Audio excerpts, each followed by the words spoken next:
Good morning सगळ्यांना मित्रांनो. सकाळ सकाळ लवकर उठलो. अक्षरशः काल गुरुवार होता, आज शुक्रवार आहे. शुक्रवार लवकर उठलो सकाळी आणि उठलो की लगेच मस्तपैकी मायराला आवाज दिला आणि मायराने मी मस्तपैकी डान्स बिन्स केला. डान्स बिन्स झाल्यानंतर आमचं लगेच मग मी आवरून घेतलं, आंघोळ वगैरे केली, फ्रेश झालो मस्तपैकी. आईला म्हणलं आई आज काहीतरी कर ग. रात्रीच सांगितलं होतं आईला मी, आई दिरडं आमरस खायचंय मला. तर आईने मस्त दिरडं आमरस केलं. दिरडं माहिती आहे का तुम्हाला कसं लागतं आणि दिरड्याची रेसिपी माहिती आहे का? नसेल तर तुम्हाला एक दिवस मी नक्की टाकेल. जबरदस्त मस्तपैकी नाश्ता केला आणि तिथून लगेच दुकानात आलो. दुकानात बसलो की राव मला मनच लागाना. म्हणलं आता काय करू तेवढ्यात प्रतीक आला. प्रतीक मला म्हणला दादा यायचं का मंदिरात? म्हणलं कुठं रे? मला गजानन महाराजांच्या मंदिरात. म्हणलं अरे चल की राव जाऊ की. गेलो मंदिरात, मस्त राव एनर्जी झाली पूर्ण. एवढा लांब आलोय तर मग आता साई मंदिरात पण जाऊ. म्हणलं ओके काहीच प्रॉब्लेम नाही. मग साई मंदिरात गेलो, बाबांची मूर्ती पाहिली, दर्शन घेतलं, खूप सुंदर वाटलं.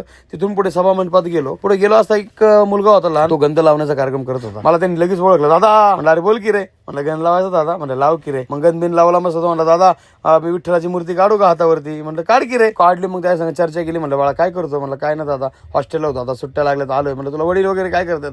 म्हणलं वडील नाही दादा मला आई आहे, आई कामाला जाते म्हणला मावशी म्हणून हॉस्पिटलमध्ये, आणि एक बहीण आहे मोठी, आणि मी गंध लावतो म्हणलं, त्यातून काय पैसे भेटतात, आम्ही घरचा खर्च भागवतो, ती कमवतो रोजचे. म्हणलं दादा 200 रुपये भेटतात मला, 150-200. म्हणलं एक काम कर हे घे 300 रुपये, आज सुट्टी घे आराम कर बरं घरी.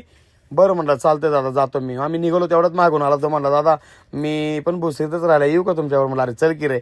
बसताना आधी लय दापाकला, तो लय घाबरला. म्हणलं दादा कुठं नेतील? पण जेव्हा बसला त्याला म्हणलं एक काम कर आता चल तुला मस्त आईस्क्रीम चारतो. मस्त गेलो आईस्क्रीम पार्लरला. दादा म्हणलं तुला आईस्क्रीम एवढी महाग आहे? अरे म्हणलं तू खा रे, तुझ्यापेक्षा स्वस्तच आहे. मग त्याला चारले आईस्क्रीम. काय तो तेज, काय तो चेहरा त्याचा हसरा. अहो एखाद्याच्या हसण्याचं कारण जर आपण होत असं ना मित्रांनो, तर नक्कीच मी पैसे खर्च करायला घाबरणार. मग त्याला आईस्क्रीम चारली. खतरनाक मध्ये टेस्ट होती आईस्क्रीमची. आम्ही मस्त एन्जॉय केला. त्याला आईस्क्रीम खूप आवडली, खूप म्हणजे इतका जाऊस तर तारीफ करत होता. मला दादा खरंच आणि खरंच मनापासून मला पण सांगतो एकदम एन्जॉय केला. जाताना तो घाबरला होता पण येताना इतका खुश झाला. म्हणलं दादा एकच नंबर वाटलं बरं का मला, लय आनंद झाला दादा. जाताना थोडा घाबर होतो पण येताना मला लय आनंद झाला. त्याच्या हातात आहे ना त्याचा बॉक्स होता मिठाईचा, त्याच्यामध्ये त्याचं सामान होतं गंध वगैरे लावायचं, ते त्याच्या हातात होतं. तेवढ्यात आम्ही दुकानावर पोचलो. तेवढ्यात आदुल्याने ते बघितलं. आदुला म्हणला ए द्या की राव पेढे मला. मी म्हणलं दे रे दे, खाऊ दे त्याला पेढे. बघितलं की त्याचा पचकाच झाला राव, लय वाईट वाटलं. विषय लय हार्ड झाला बरं का. तर मित्रांनो कसा वाटला व्हिडिओ तुम्हाला आजचा ब्लॉग माझा? काय टाइमपास करत करत, आम्ही काय ठरवून केलेलं नाही काहीच गोष्टी, टाइमपास करता करता झालेलं, पण ते एकदम सुखमय झालं, आनंदमय झालेला. मित्रांनो जीवन हे सुंदर आहे, त्याला आणखी सुंदर केलं पाहिजे. आनंदी राहा, हसत राहा. भेटूया पुढच्या ब्लॉग.